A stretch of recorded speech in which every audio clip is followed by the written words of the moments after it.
It's Halloween, and you're all in a movie theater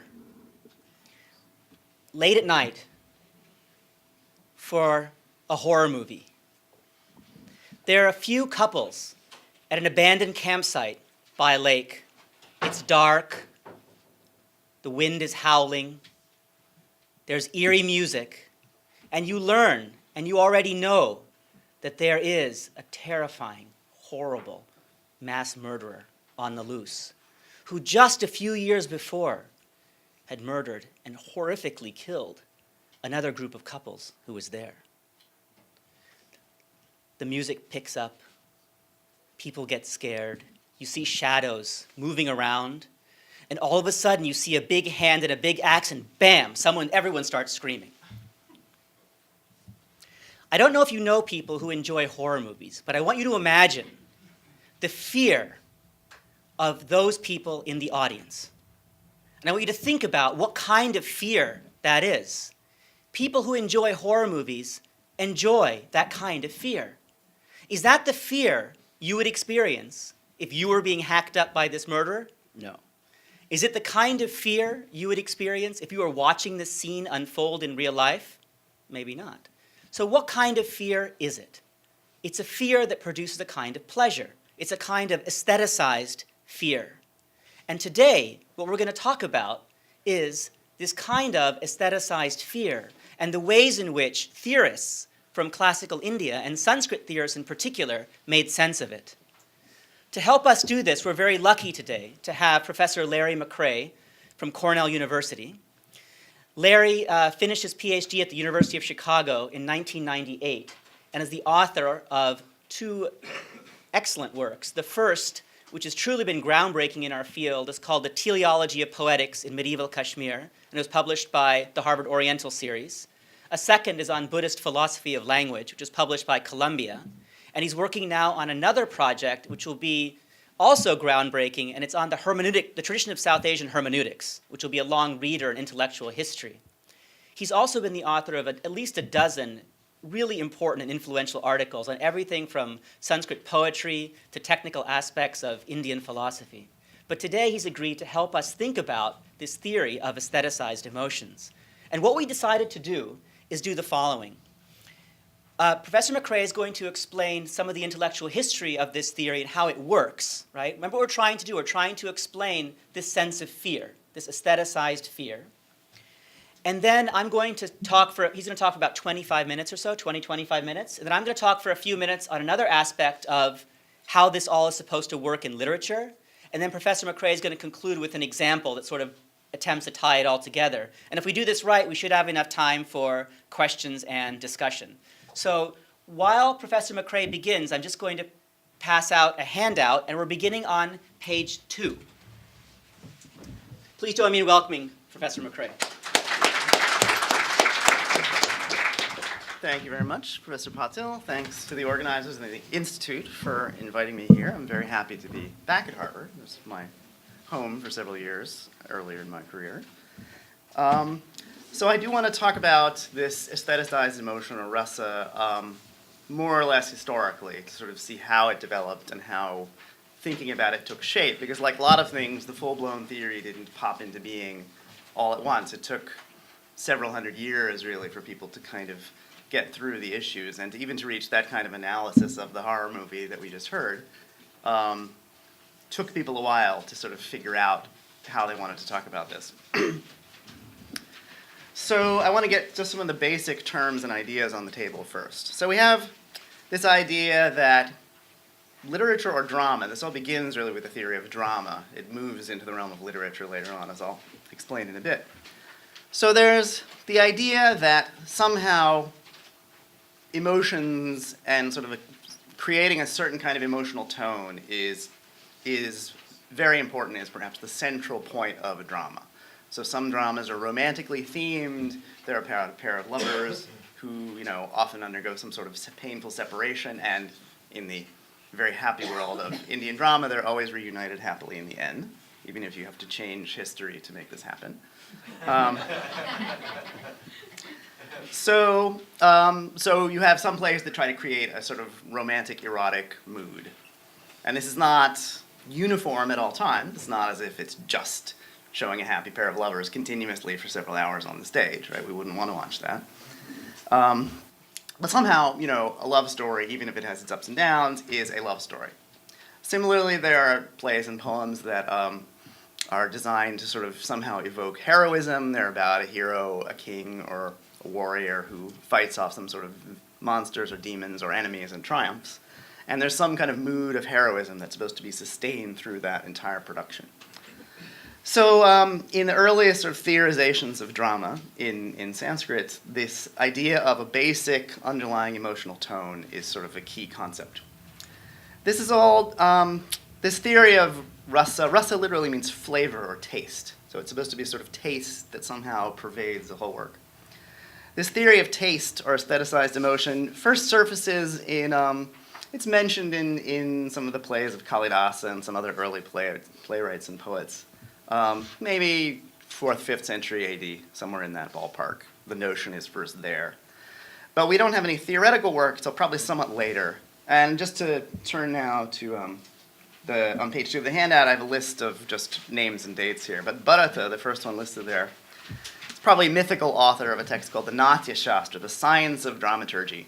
It's this big, rather sprawling encyclopedic study of all aspects of drama, from how you build the theater, sort of ritual ceremonies you do before you perform a play, to how you make costumes, to what kind of characters you can display, how you construct a plot. So there's 1 or 2 chapters out of a very large work about this theory of aestheticized emotion. And we don't know exactly when it was written, but probably somewhere in the middle of the first millennium. I'm estimating 500 AD. So just to look at the top of that page then, I want to put some of the basic terms on the table. We've already talked about this aestheticized emotion. So this rasa, this aestheticized emotion, what you would feel when you watch a horror movie, is somehow linked, and the link is obscure and controversial, but it's somehow linked to the idea of, to what's called a bhava, which is an emotion, a real world emotion. In the real world, in everyday life, we feel bhavas. We feel fear, we feel anxiety, we feel love or distaste or disgust. And in everyday life, you just call those bhavas, feelings. It just sort of literally means states of being. It's just how you are emotionally. So somehow, there's a link between actual fear that you would feel in a terrifying situation in real life and what you feel when you watch a horror movie. But what that link is not entirely clear. But the question, the Natya Shastra is a very practical text. It's not really concerned deeply with theorization. It really wants to just sort of say, in a very practical sense, what are the kind of emotions you want to depict in a drama, and how do you do it, just in very practical performance terms. So there are traditionally 8 basic emotions, they call them. Well, just to go through the list very quickly. There is love, humor, grief, anger, sort of heroism, fear, disgust, and wonder. These are supposed to be the sort of 8 basic emotions. There's more complex lists of sort of sub-emotions, and we'll get to these later. But these are the base. They sort of carve up the field, and there's no argument as to why there should be 8 and only 8. There's no attempt to demonstrate philosophically that all emotional states somehow fit into these 8 boxes. They just say, these are the 8 basic things that you might want to deal with in a play. Okay. Now, how do we know? When we see a play about Rama and Sita, I'll talk a lot about Rama and Sita because it's just the easiest example. It's what they use for an example, usually. So we see a play about Rama and Sita. How do we know that it's a love story? How do we know that a play that we're seeing is a play about love? All right, well, the basic theorization in the Natya Shastra, we have these 3 factors that somehow create rasa, however they create it. And these are the next terms on my list there.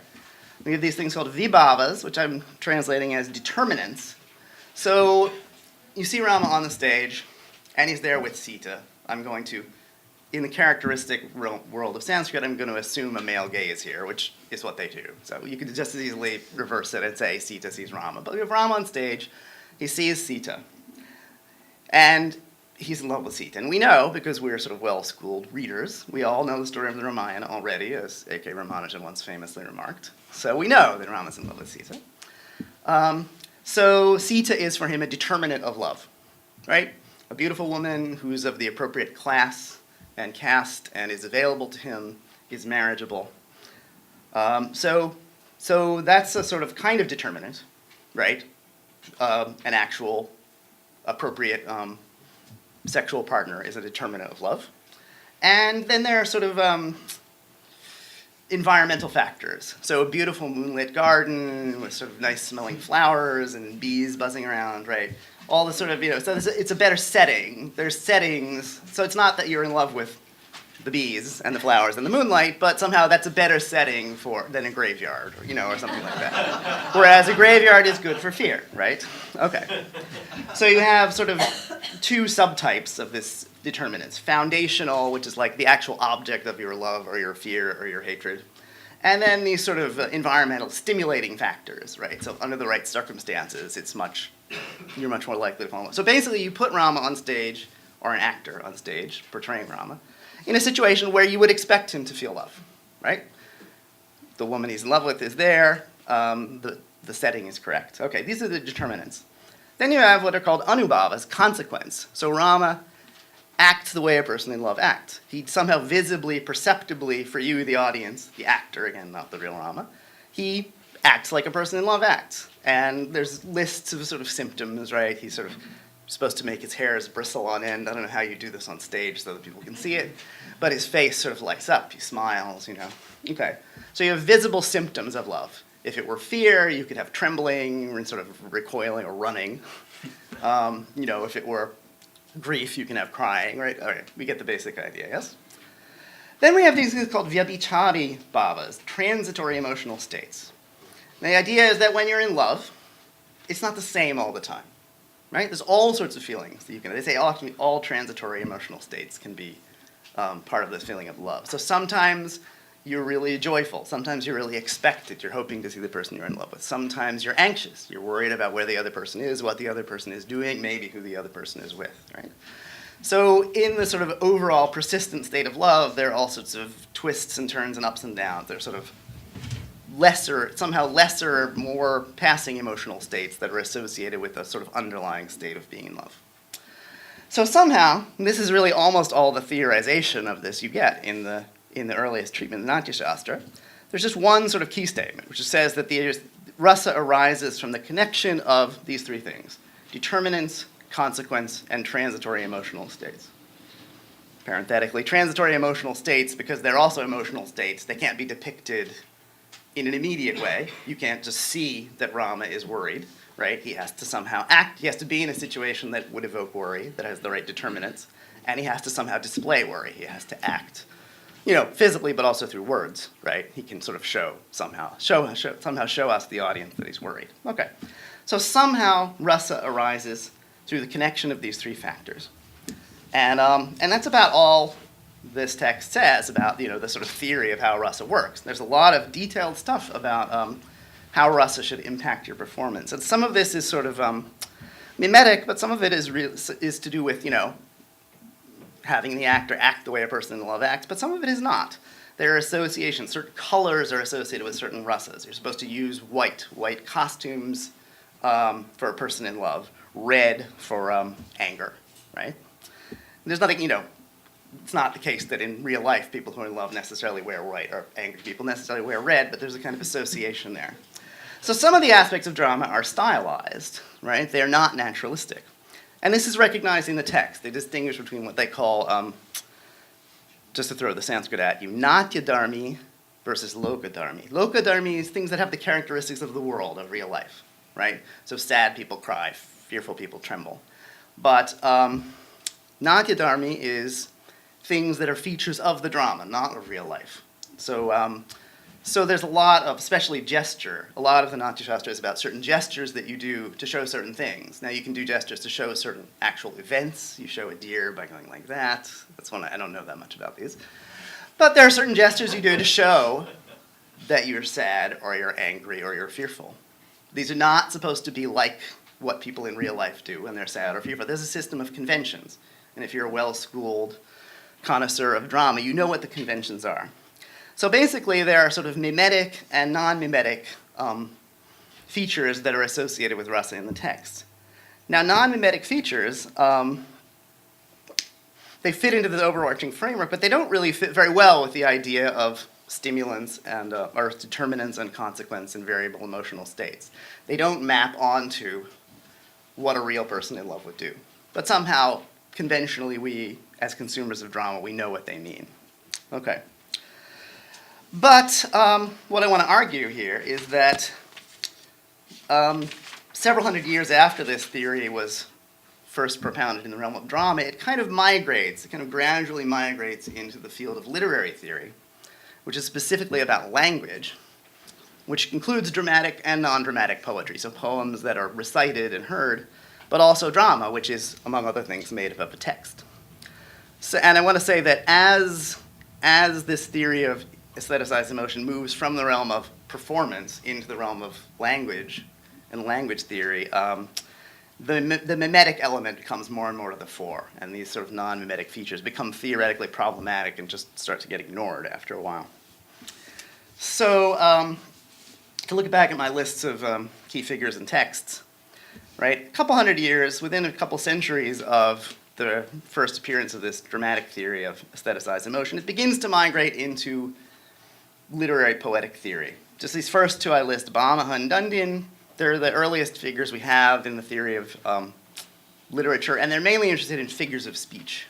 They're interested in similes and metaphors, and they have very elaborate typologies of these and how they work.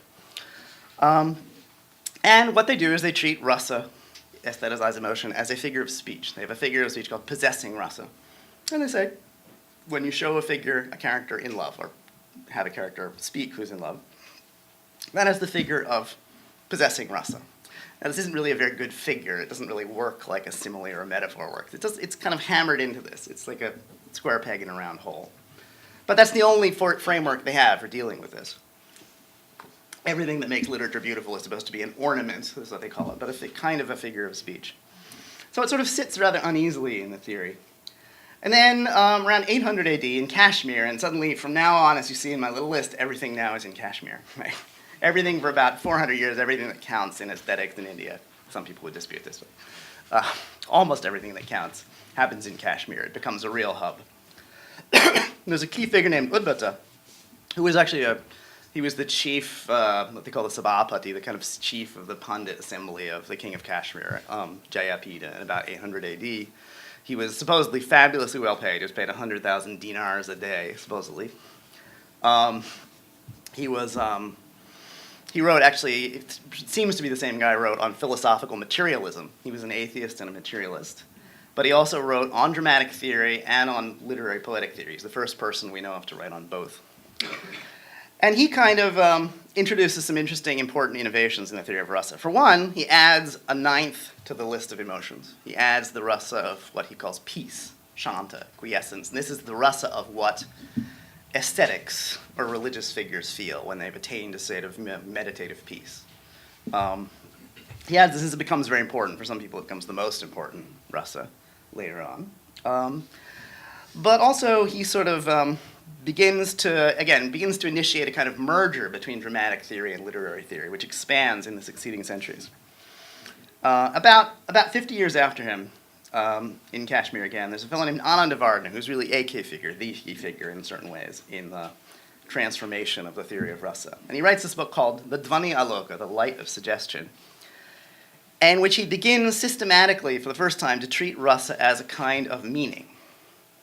He says, look, you hear a poem. So he's not talking about drama, he's talking about poetry now. You hear a poem recited, right? And you get certain meanings out of a poem. And Parimal will talk about this in more detail shortly. You get certain meanings out of a poem. Some things you get are very literal. So, Rama's there and a messenger comes in and says, Ravana has abducted your wife, in a sort of staged version of the Ramayana, perhaps. So we understand that there's a being called Ravana, and there's Rama's wife Sita. All the words in that sentence all mean just what they simply, straightforwardly, literally mean, right? So it functions at the level of literal denotation. There are other kind of meanings we know, and this has all been worked out in language theory outside the realm of literature long before. We know that there's sometimes when words are used non-literally. I don't know if I want to steal Parimal's example, but, it's a good example. The classic example is if you say a village on the Ganges. We know it doesn't actually float on the water. Right? We know that the village is not floating. We know that it means right next to the Ganges, right? And that's, so they're on, or the form in Sanskrit that means on, is treated sort of figuratively. So the word on the Ganges really means on the bank of the Ganges. So that's a kind of secondary signification, a kind of transference of meaning from, the river to something next to the river. And there are very detailed analyses of what that connection has to be like and how it works, which I won't go into in detail. But then Anandavardha argues there's another kind of meaning. There's a kind of meaning that you somehow get without that kind of immediate transference of one term to another term.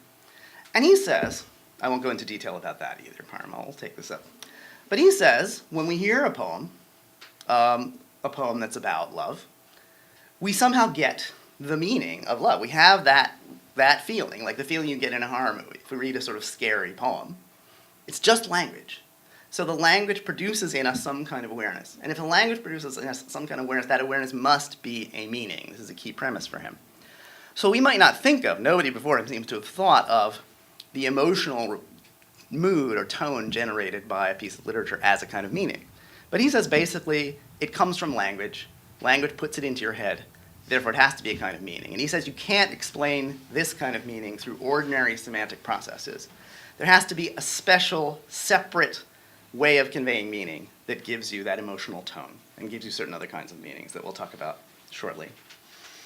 Okay, so now Rasa has sort of moved into the realm of meaning, and therefore it becomes more and more the theory of Rasa becomes a theory of interpretation. How do we know from hearing a certain text that a certain Rasa is meant to be evoked, and how is it evoked in us?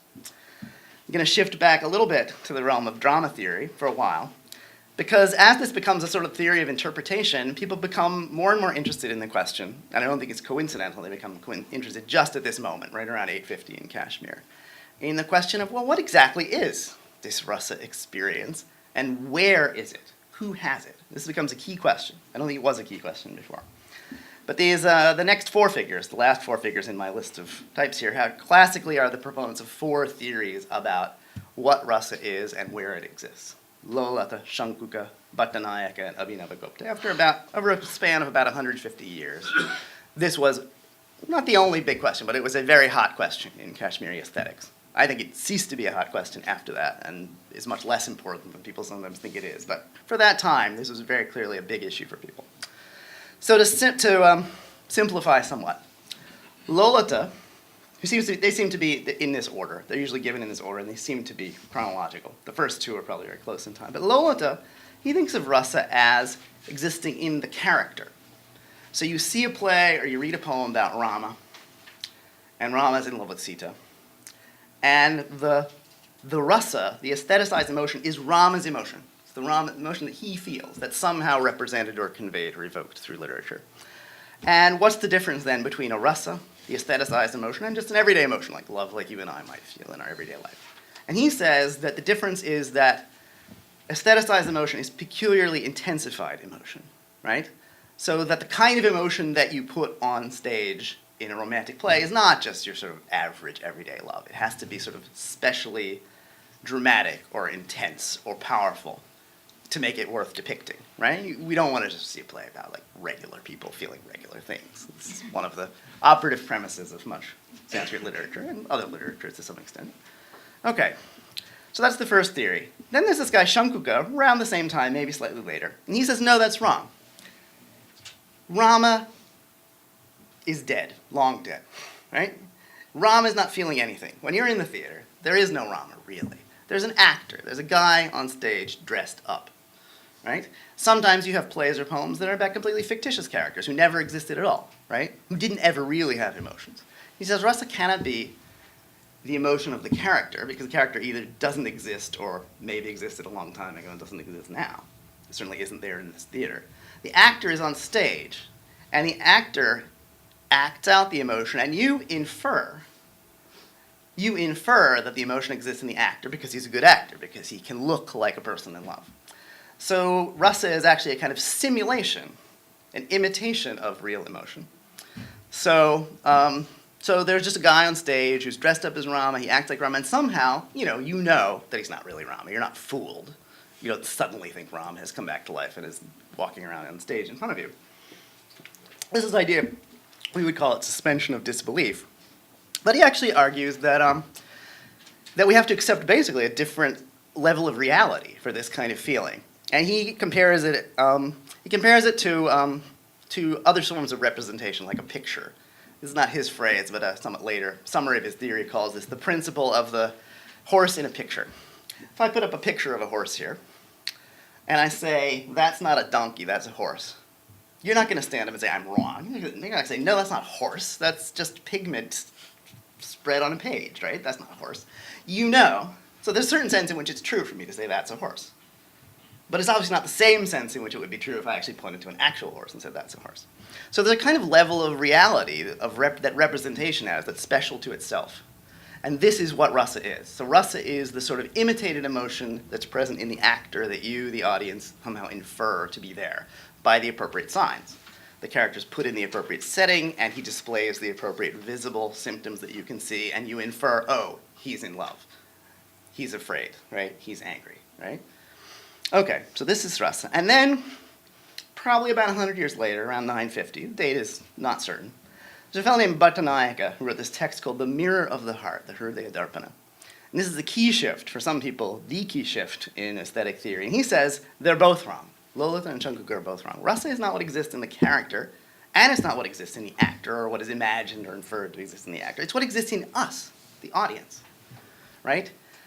Rasa is the feeling that we have. And this gets us to the horror movie, right? Right? When we watch a horror movie, right, we don't really feel afraid the way we would really feel if an actual murderer. Like, I mean, there are these situations, I don't want to get too deep into real tragedies, but if you think about the Aurora shootings, right, where you're in a movie theater to watch a sort of, dramatic, scary movie, an actual dramatic, scary thing happens, right? It's a totally different world. It's not the same thing, right? So Bhattanayaka, he says, it can't be the same. We feel something when we see a play, but it can't be the same, or even a simulation of what you would feel in the real situation, because you don't act and you don't feel the way you would feel. When you see Rama and Sita, when you see a pair of lovers on stage, you don't feel the way you would feel if you were actually spying on a real couple. He says if you sort of spying on a real couple, if you happen to see a real pair of lovers, making love in a garden, in a moonlit garden, he says you would feel either jealousy or embarrassment or disgust. What you would feel, I guess, that's his list. But you wouldn't feel, maybe you would, but he thinks you wouldn't identify with one of the lovers and sort of feel you wouldn't see that if you're a man. I'm again assuming that if you're a man and you see the real Rama and Sita, you wouldn't feel like you're in love with the real Sita. And you also, so he says, so in a drama, you see Rama and Sita on stage. You don't act like and when you see something scary or sad, you don't really feel sad. Because if you did, you wouldn't go. You wouldn't want to go see a tragic or a sad story. You wouldn't want to go to a horror movie if you were really scared the way you would be really scared if an actual knife-wielding maniac were coming at you.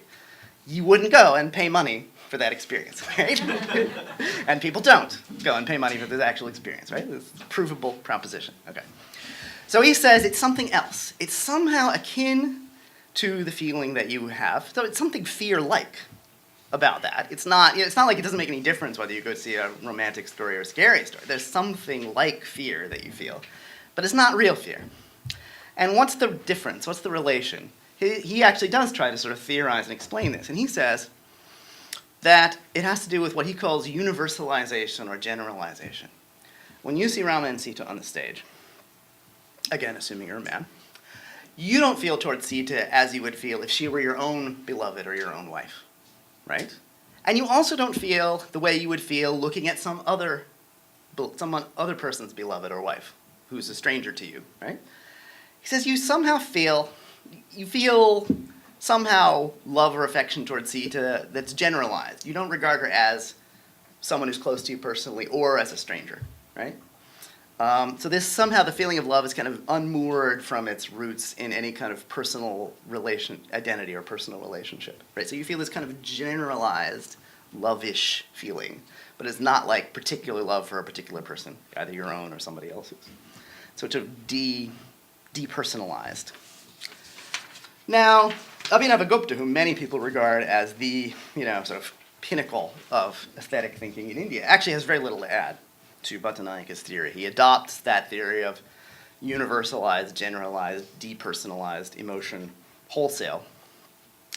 The only real difference, the only real argument between these two people is that Bhattanayaka says that somehow the poem or piece of literature or drama creates in you, generates in you this generalized emotional feeling. And Abhinavakova says it can't be right. You can't create it in you because, okay, you've been in love, right? If you're an adult, you've probably been in love with somebody sometime, right? So you know what it feels like to be in love. So you can have somehow evoked in you the feeling of love. But you've never killed a demon. You've never jumped across the ocean, right? There are things that are depicted in literature that are not in your experience of this life. And he says that the poem couldn't create this feeling in you if you didn't have some kind of responsive basis in you already. So in fact, he says, the poem doesn't create it in you. It can only awake what's already in you. So just like, if you're a sort of, prepubescent child and you've never felt romantic, sexual, erotic love, you somehow don't get the erotic sentiment. You can't really have it unless you've had it. He says it's the same with heroism. He says you actually have jumped across the ocean. You actually have killed a demon. Because this is a world where everybody has infinite past lives. So he says, somewhere in your past lives, you've done and felt everything. And the only reason literature works is because it can sympathetically evoke in you these feelings that you've already had in some real life sometime in the past. So he says that literature does not create emotion in you that didn't exist before. It only manifests or awakens or brings to life emotions that you already have. Right? It somehow brings into manifestation things that are already latent in you. This is really the only dispute between these two figures. Otherwise, their theory is basically the same. All right. So to sum up a little bit, so by sort of moving gradually from the supposed or imagined character to the actor to the audience, right? We've moved sort of away from the text and into the recipient, the audience. And again, we've moved from thinking of Rasa as a kind of objective thing out there to something that's produced in you through a process of interpretation. Somehow by you interpreting just language, sounds in your ear or words on a page, you get this feeling that's created, right?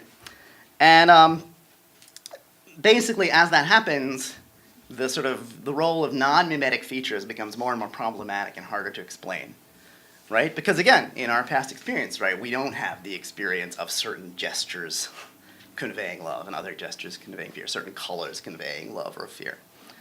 So basically, you get to a point where the theory kind of forces people more and more to think in terms of mimesis, even when it's not necessarily relevant. I just want to give one example. It's a figure I don't list in my list of figures, but around 1050, there's a fellow named Mahima Bhatta. He's a very extremely intelligent, perceptive critic.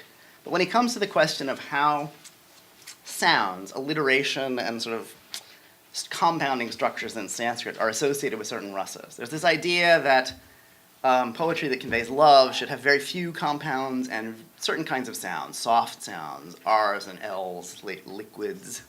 And there's an idea that poetry that conveys anger should use harsh sounds, aspirates, sort of, harsh sounds and lots of big compounds. This is a little long-established tradition. And he says, in explaining how this works, he says that it's just a fact of life that people are seen when they feel love, when their minds are sort of overcome by love, they're seen to speak mostly with short compounds and soft sounds. And when they're angry, they're seen to speak mostly with long compounds and harsh sounds. It's an empirically dubious statement, I would say. But he has to ground it in an empirical claim. If the use of these modes of speech in literature convey certain rasas, it can only be because it's somehow grounded in what real people who are in love or who are angry do. So I think that the theory kind of leads to sort of some dubious conclusions because of the way things have been forced into this mimetic mode. And that's, I guess, where I want to close out. So what we've just seen is we've seen a couple really important things. We've seen that this theory of aestheticized emotions, which many people think of as a kind of singular monolithic theory, actually, like many philosophical theories, has a history. And that in this history, there's lots of contested issues of where rasa is located, what exactly it is, and the kinds of conditions necessary for producing it. Another thing that's important to keep in mind that Larry mentioned was that this is actually, rasa, according to some of these later theorists, is supposed to be conveyable through language itself, through words. And the question is, how do they do that? So for just 5 minutes, or maybe 6 minutes, I want to try and explain a little bit about the technical philosophical details that they use to try to explain how this rasa, how this aestheticized emotion is conveyed through words. What kind of a thing is it, and what kind of a meaning is it, and why do words convey it? And that's what's on the first page of the handout, and Larry had already alluded to it. But it's just to give you a taste of some of the level of detail that the theorists go to try to explain it. Everyone get the problem, right? The problem is we have, or either the characters, the actors, or in the later case, we as audience members have a certain aestheticized emotion. We get that aestheticized emotion even from reading poems. And the question is, how do we explain that fact? So the first thing they do is they say that there are 3 ways in which words work. So we're going to take one expression, the one that Larry mentioned, a hamlet on the Ganga. So Gangayam Ghoshaha. And we're interested in the singular word on the Ganga. So they say there's 3 ways in which this word works. If you look at the first one, words can function in a direct manner. They can be expressive of what it is they convey. They can be expressive of their meaning directly. So in such a case, on the Ganga would mean the river Ganga, right? So the phrase, a hamlet on the Ganga, would just mean a hamlet on that river. No problem. Right? There's a second power, a second way, a second mode that words have to convey their meanings. And that's called indication. And that was Larry also talked about that. It's an indirect form of expression. That's the example of the bank. Let's look at that a second, right? So you have a hamlet on the Ganga. The hamlet on this river Ganga. Now, as we all know, hamlets, small villages, do not float. And the hamlet we're talking about is not submerged. So when we hear that, the city on the Thames, the hamlet on the Ganga, we understand from the phrase on the Ganga, not on or in the river, we understand on the bank of that river. How do you explain that? How do you explain that from the word on the Ganga, you understand on the bank of the Ganga? The idea is that that word on the Ganga, just like it has the power to directly convey some meaning, i.e. the river, it also has the power to indirectly convey, through this capacity called indication, another kind of meaning. And that other meaning here is bank. So far, so good? There's also a third power that this word has. And that's the third example. Well, let's take one more thing about the second one first. In order to make this word, in order for on the Ganga to convey bank to you, certain conditions have to be in place. Right? First, the primary meaning, the directly conveyed meaning, has to be unavailable to you.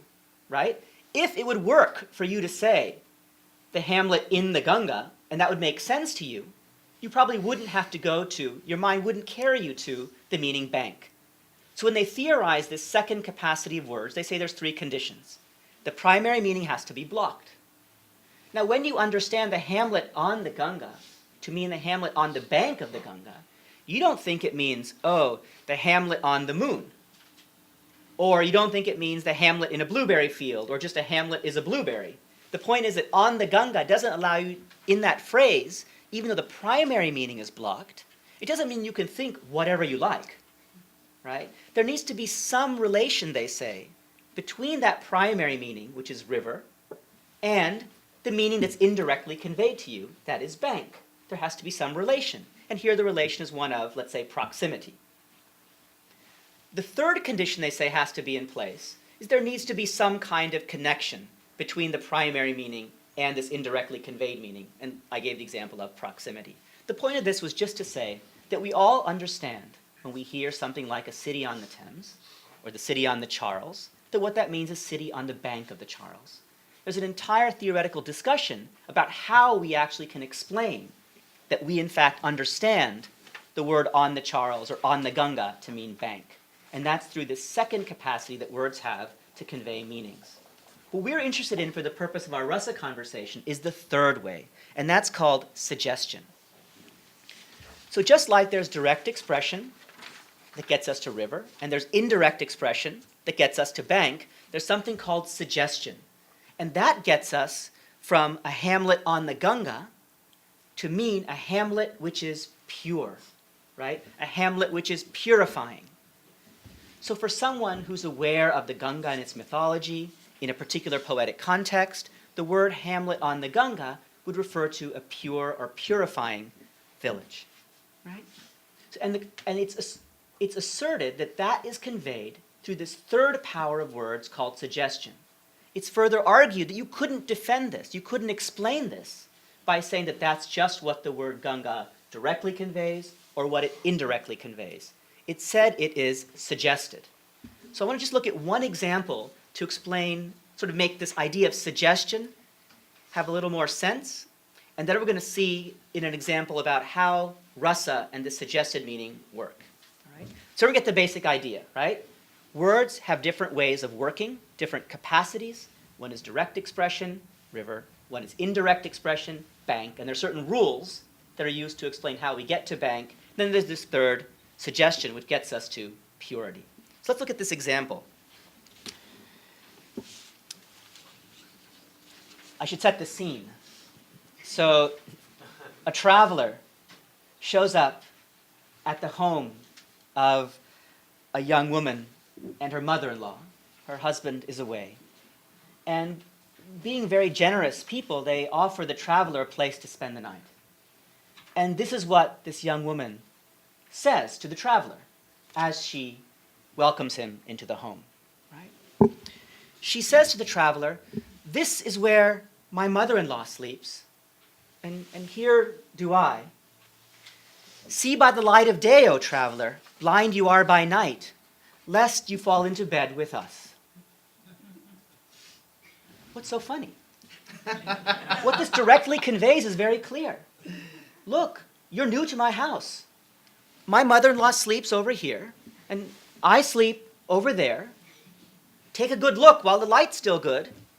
You know, when you go to get a drink of water at night, I don't want you to fall into bed with one of us. That's what's directly conveyed. But what is it that's suggested to you by this poem? What's suggested is either, well, let's say, what's suggested is, don't worry, we'll be fine. You're not going to get caught. Come find me in the evening. Right?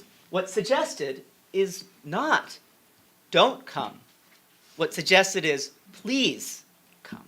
Right? Let me read the verse one more time and ask yourself how it is you understand, what it is you understand when you hear this poem. Right? There is where my mother-in-law sleeps. Here do I. See by the light of day, O traveler, blind you are by night, lest you fall into bed with us. The way in which you understand what this poem is trying to convey, they say, is through suggestion. So that's a way of illustrating that there are these different capacities that words have. And it's through the capacity of suggestion that poems are able to convey aestheticized emotion. And we're going to conclude with one example of how that happens. Okay, so if you look at page 3 of the handout, I was going to do 3 examples. That might take a couple minutes. So the first one I don't really need because Parimal's example serves the same purpose. But this is Dvani, right, who came up with this theory of suggestion. Right? He really said there's 3 kinds of suggested meaning. There's what he called matter of fact. So the fact that the woman wants to sleep with the traveler and doesn't want her mother-in-law to find out. That's a fact that you somehow get from that verse. It doesn't come through the literal meaning of any of the words, and it doesn't come through any transferred or sort of figurative metaphorical interpretation of any single word, like on the Ganges, right? Which is a single word in Sanskrit.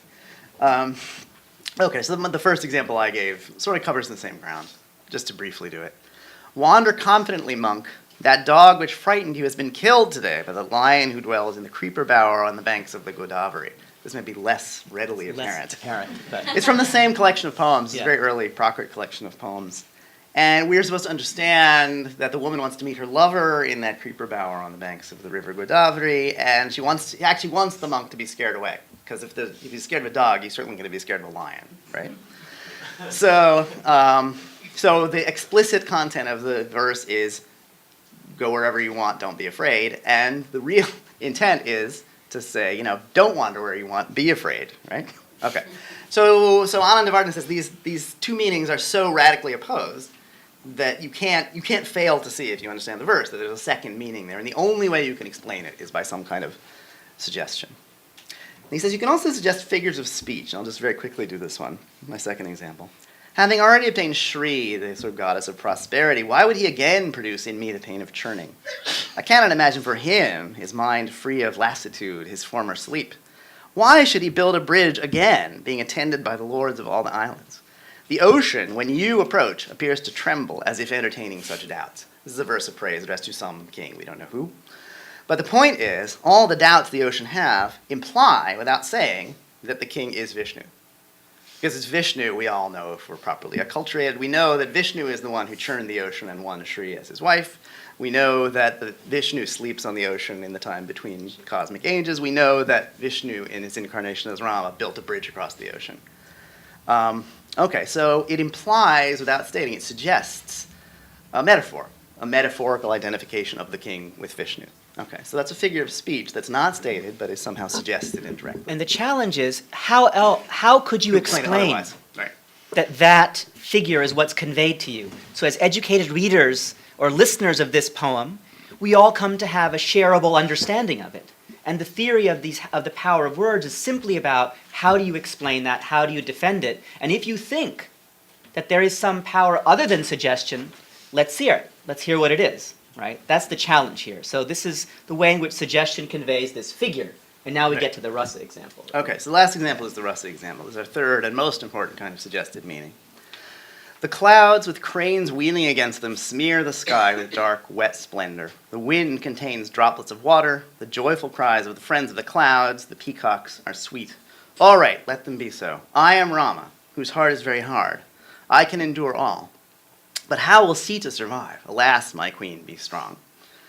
This is a verse from a famous Rama play that's lost. We don't have it, but it's during the rainy season. It's when Sita's been abducted by Ravana, and they're separated in the rainy season, which is always a time when lovers long for each other. So it's a proper setting. And the first half of the verse are about the rains, right? The dark clouds are coming in with the white cranes flying around against them. The winds are sort of getting moist, and the peacocks who love the rainy season sort of call out joyfully because they're expecting it to rain. Right, so these are like symptoms. If you're separated from your lover, they make you suffer, right? So these are proper sort of determinants, sort of stimulating determinants. So then he thinks about Sita. He says, I can bear it all. I am Rama. I'll talk about that I am Rama again in a second. I am Rama, whose heart is very hard, but how will Sita survive? So he refers to his beloved who's not present, Sita, right? So we have the sort of foundational determinants. And we have the symptoms, right, that he's crying out, alas, alas, and he has this worry, right? This is one of our sort of variable emotional states that goes along with love, right? He's separated from his beloved and he's worried about her. Okay, so we have all of the three factors that evoke rasa are present here, right? We have the determinants, the consequence, and the variable emotional states. Right. So this verse, it doesn't say, I love Sita. It doesn't say I love Sita and am pained by separation from her. But we get that, right? We get that from this verse. So just like the other examples, there's something that we know, we understand from this verse that isn't said. And again, the question is, how do you explain that? If you can't explain it through direct signification of the words, and you can't explain it through some sort of figurative or metaphorical interpretation of one or more of the terms, how is it that we get that? And he says it has to be a meaning, and it has to be conveyed by something other than these two well-known modes of signification. It must be suggestion. There's also another kind of suggestion here, he says. When he says, I am Rama, this is the real reason he quotes the verse. When Rama, he's talking to himself. It's a soliloquy. He already knows that he's Rama. We, the audience, we already know that he's Rama, right? When he says, I am Rama, he doesn't really mean I am Rama. right? He means I am a tough guy who's endured lots of suffering, who's done lots of tough, heroic things, right? So it's really what we would call connotation, right? But that connotative meaning of the word Rama, right? How do we know that it's there? Again, there are other people who argue that, in fact, this, including all the meanings here, are in fact figurative. Yeah. That's a different story. But I just want to give you examples for each of the types. So I think that's where we want to close out and open the floor to questions. We want to leave. We have some time for just talking about it. And our idea was try to give a kind of mini lesson in thinking about the theory of aestheticized emotions, which is something that is familiar to most people, but without the fact of this history. And the reason we talked about how these words work is because we wanted to let you know that there's a really detailed philosophical account of exactly how poetic language functions in this way. And so we're really open, and Professor McCrea is really open to talking about any questions you have about the theory, or about how it works, or about its application. For example, one thing is that people often talk about aestheticized emotion with paintings, or with dance, or with music, or with non-verbalized art forms. But if it's non-verbalized art forms, then how do you explain how you get it? Is it that the application of non-verbalized art forms is incorrect? Or is there something missing? That's one idea. Ananda Vardhana himself says that music can convey aestheticized emotion, but it's in a kind of passing. It's one set of questions. Another set of questions that Professor McCrea alluded to is there's many people who think that this idea of suggestion is just false, demonstrably false. And there is no special way in which words work beyond direct expression or some kind of metaphor. So there are lots of other kinds of issues lurking in the background, which if you have interest in, we can also talk about. But we want to leave time for some conversation and some discussion. So we'll open up the floor, if that's okay.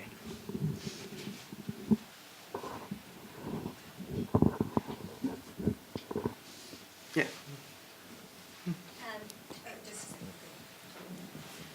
I mean, it doesn't seem like, it seems odd to say that there couldn't be suggestion at play.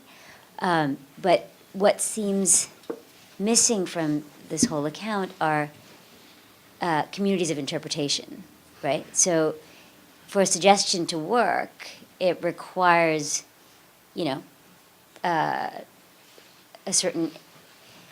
requires people schooled in certain modes of interpretation. And of course, it's not just any people, right? I mean, there are usually sort of social boundaries to these communities. So at what point does the kind of, not just contextual specificity, but the kind of social and cultural specificity of interpretation enter the theory of aestheticized emotion? It's an excellent question. I mean, they do begin to talk, especially Ananda Vardhana and after, they begin to talk about who is a qualified consumer of literature. And they have this category of what they call the sahrdaya, the person who has an appropriately sympathetic heart, who can somehow feel what the poet feels or what wants you to feel, or what the character should feel. And it's all subject to dispute. Now, they tend to sort of divide people up into sahrdayas and other, right? To say people who are aesthetically sensitive. Now, they don't specifically formulate it in class terms, because this is almost all about Sanskrit, or by this time Prakrit literature, and these are both classical languages by this time. The background assumption is that it's only going to be educated people of a certain class, presumably, who are going to be involved in this matter at all. And they're not, obviously they're not troubled by this. Right? They're very comfortable with that. I mean, there's a lot in Rasa, in the Rasa theory itself, as originally developed, there's a lot of class consciousness, actually. I'll talk about that in a second. But they're really interested in a divide, even among educated elites, between people who kind of get poetry and people who don't. They say there's like people who know the grammar really well, and they've studied, they know all the dictionaries, but they just don't have it. They just don't get literature. And this, too, is cited as evidence that there must be something other than ordinary semantic processes, because people who are very grammatically, linguistically astute, who are very well trained, can just not see. They can read that kind of poem and just not get the right meaning, just not understand it, right? Or they can read a poem that's supposed to give you this feeling, supposed to evoke this rasa, and not get the rasa. So they say that shows that there's a sub-community of the educated elite that can get it. Shows you that it's something special, and there must be some special way that it's conveyed. So not really from the receiver's end, but from the sort of represented end, there's a lot of talk about class that's related to emotion. There's very detailed discussions of of humor, for instance, or laughter, when you depict characters laughing, they say that like upper class, they say like high, middle, and low. That's how they divide up male and female characters both, and it definitely means socially high, middle, and low.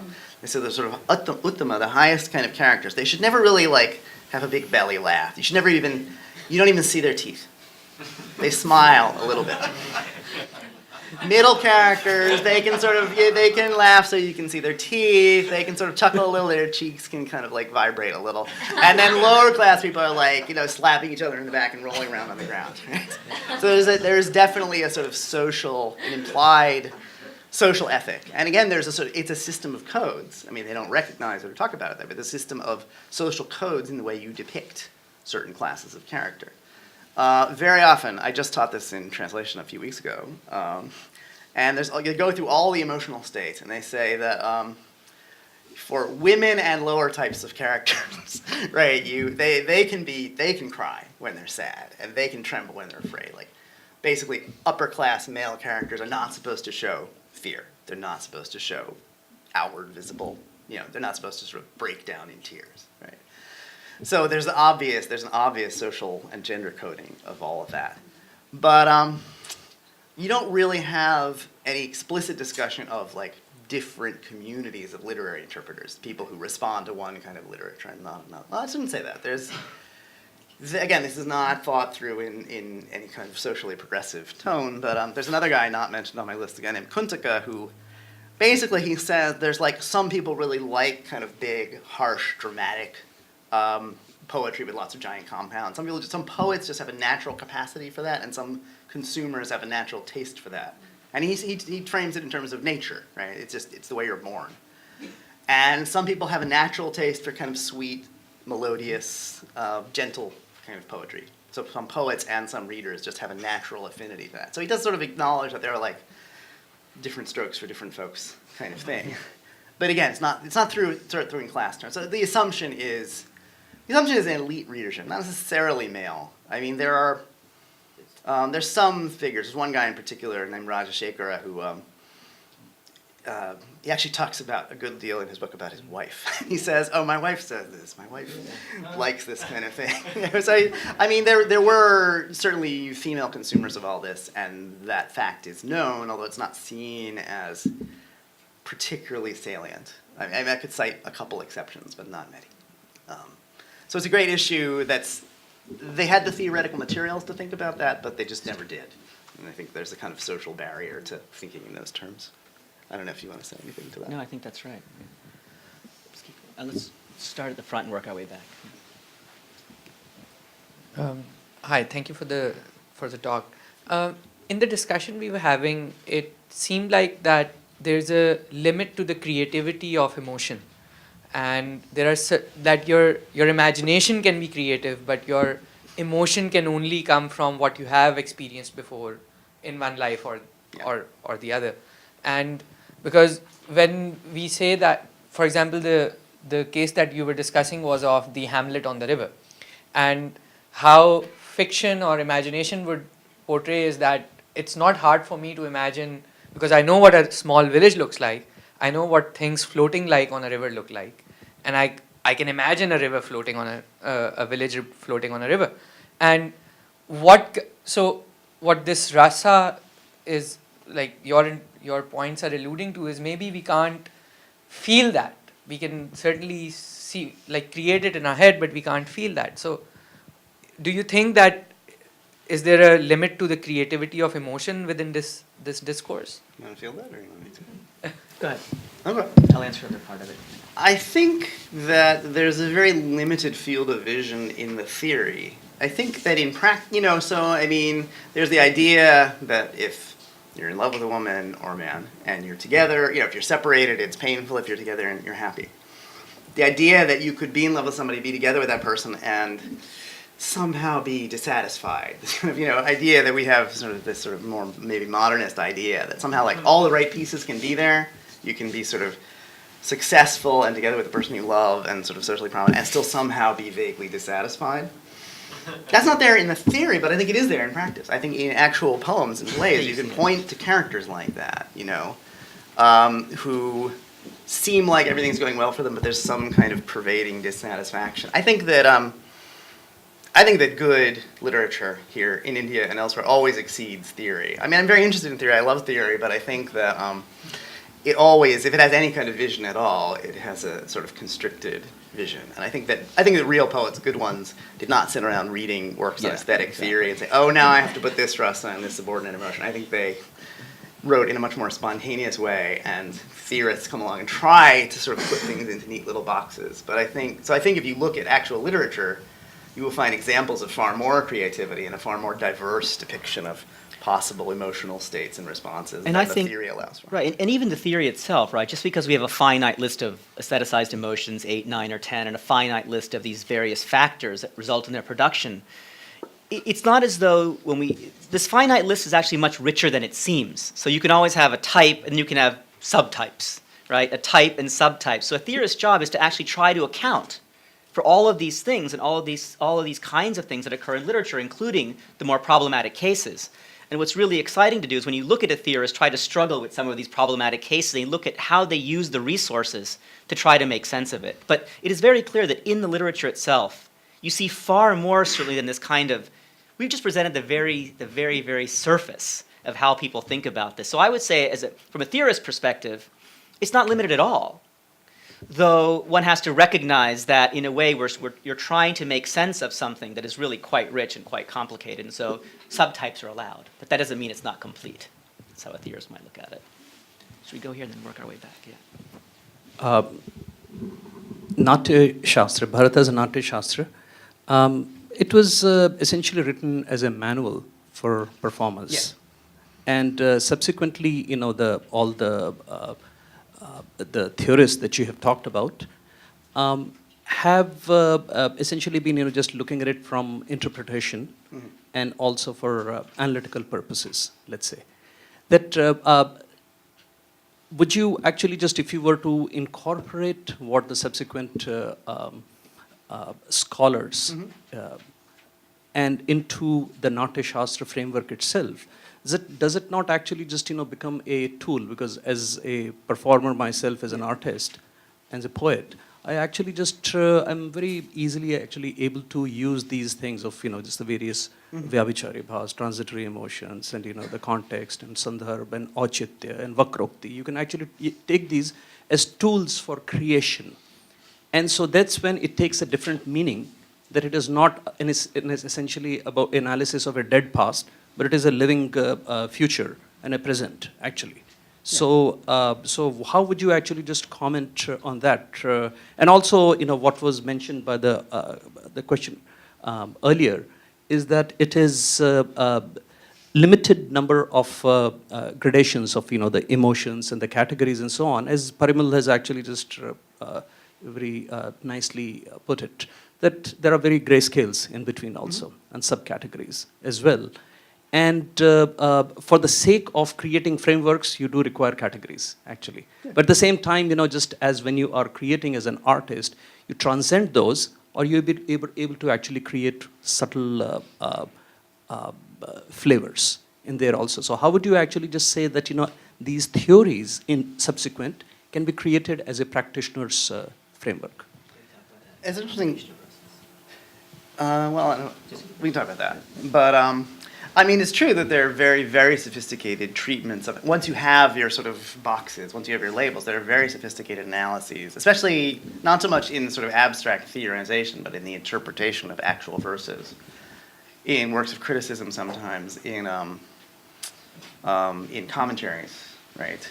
You have very subtle analyses where people sort of do get into all the sort of fine points and the gray areas and are very skilled in mapping that. So you're right that the theoretical boxes are not a straitjacket, right? I think you're absolutely right to stress that the Natya Shastra itself is very practice-oriented. It's very practical, and in a certain sense, it doesn't get into the theory of where rasa is and who has it, because it doesn't have to, right?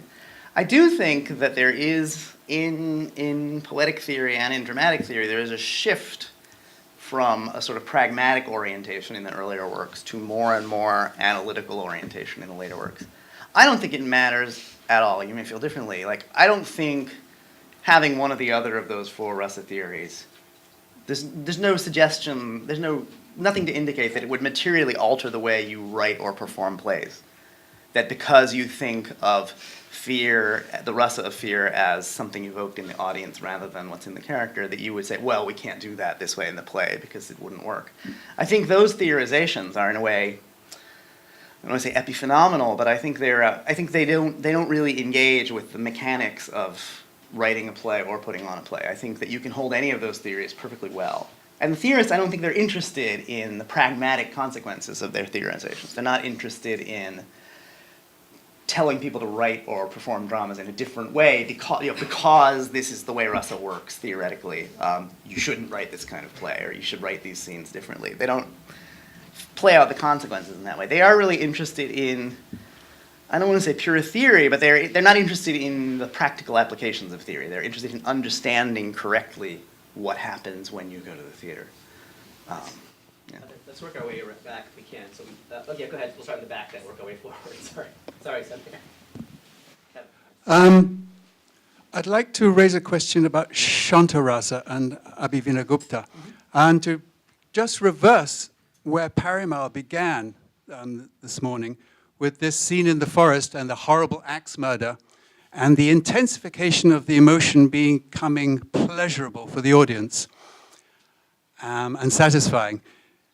Where you have a situation of, say, a warrior audience, and I'm thinking of Mahabharata and the Kurukshetra books, who have experienced horrible grief, horrible violence, horrible shame, and then in the poetry, on the recitation and the performance of the poetry, they experience situations of violence which are aestheticized in terms of beautiful trees, lovely rivers, fertility in nature.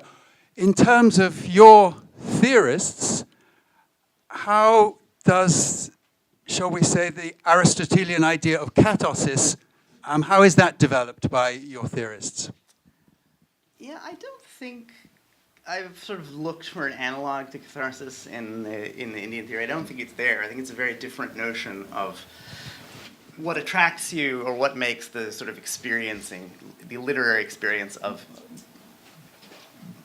unpleasant emotions desirable, right? So for Aristotle, it's almost a kind of purgative thing. It's like you feel grief and fear and pity in the theater in a certain sense, so you don't have to feel it in real life. It's like purging yourself of these things. Whereas, Abhinavagupta actually says, and Bhattanayaka, they say that actually all the rasas, fear and pity and all those things, they're actually all blissful. They're all joyful. They compare them all to sort of meditative bliss, right? So in a way, Shanta rasa becomes for them the model of all the rasas, right? It's peaceful rasa. Peaceful rasa is actually theoretically a very problematic category. The question of the Mahabharata, you may know this already, right? The question of the rasa of the Mahabharata, the sort of war epic, is first addressed, actually explicitly by Anandavardhana. And he says that the Mahabharata is a Shanta rasa epic. It's an epic. He's got all this heroic stuff. Many people see it as sort of the triumph of Dharma in the world. He says, no, it's not that at all. He says that it's supposed to induce in you despair with all worldly achievement. He says the Pandavas, the heroes of the Mahabharata, they suffer, they feel these horrible things. Even when they win the war, they are devastated, they're personally devastated. They all die in kind of, degrading circumstances in the end. And he says this shows you that worldly endeavor is sort of doomed to end in despair and disgust, and therefore is supposed to suggest to you that you should turn toward the ultimate, toward, Krishna or Vishnu, right? So the play produces the rasa of peace through disgust. And some people say that the basic emotion underlying peace is disgust with worldly affairs, right? Or dispassion, like a distaste. But then some people say the basic emotion of rasa, of Shanta, is bliss, like sort of the joy that comes with the cessation of suffering. And some people say it's actually like disgust with things in the world, which seem like opposed things. But somehow both are supposed to lead you, the audience member, the reader, to this state of peace. You realize that all worldly effort is vain, and then you sort of detach yourself from it and become peaceful. I think we have time for one more question. So, George, in the back. So my question is really more historical about the poems. So how were they consumed I can imagine the following. I can imagine that someone is declaiming the poem. And then it's not just the words, but it is also the sounds and the demeanor of the performer who would be communicating and supplementing what the words would say. That could be at one end. At another end, it could simply be an individual reading alone, and in order to understand the possible meanings and suggestions, one needs to read the commentaries along the lines that you indicated. But there the words then become extremely important because it is not supplemented in any other way. And in between, it could be a poetry reading circle where the result is really a debate. You read it this way, I read it that way, and then we go on to argue about what the suggestions would be. So I have no idea how it was consumed, but I'm intrigued because it leads to different possibilities. The short answer is that we don't really have much of an idea how it was consumed either. The somewhat longer answer is, in earlier discussions, people always speak of poetry being heard, not read. But then later on, you get into sort of late first millennium, early second millennium, people start using the verbs for read and write rather than like speak and hear. So there's some kind of a shift there. It's clear that obviously drama was always performed. At least at some point. At some point, people start reading dramas too, reading plays. That happens in the West also, right? So there's definitely a shift, at least in the way people think about it, from oral to written over the centuries. But there actually is some discussion of exactly that issue of intonation and the role of intonation. And Anand Varna talks about this quite a bit, and he says that either in a play or in a recited poem, sometimes intonation carries a meaning. Something is recited with an ironic tone. But basically, he says the irony has to be implied in the text. How do we know that the actor is supposed to recite this verse with an ironic tone of voice? We know it because of something about the meaning or the context or the setting. We don't have, sort of recitational, even commentaries don't give us sort of recitational instructions for the verses, right? Somehow, how you should intone it, how you should speak it, when you should use a questioning or ironic tone of voice has to be implied in the text. It really does come to be, at least for the theoreticians, all about the logos, the text. Great, I'm afraid we're out of time, but please join me in thanking Professor McCrea.